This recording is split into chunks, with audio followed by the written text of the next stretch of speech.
كنقول لك اشتغلوا بالله، اشتغلوا بذكر الله، اشتغلوا بكلام الله، اشتغلوا بحديث رسول الله، اشتغلوا بالتسبيح والتهليل والتحميد والتكبير والتهليل، اشتغلوا بالصلاة والسلام على رسول الله عليه الصلاة والسلام، اشتغلوا بالاستغفار، أكثروا من لزم الاستغفار. أنا مع الأول قلت أكثروا، الآن من لزم الاستغفار يولي حياتك كلها مرتبطة بماذا؟ بالاستغفار. إن العبد، شو يقولنا الإمام ابن القيم؟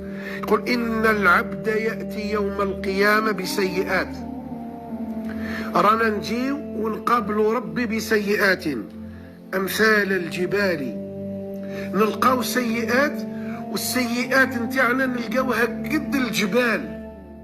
اللهم آت كلا منا سؤله من خيري الدنيا والآخرة، ارزقنا صفاء النية ونقاء الطوية، وأصلح لنا في الذرية، وباعد بيننا وبين كل أذية وبلية.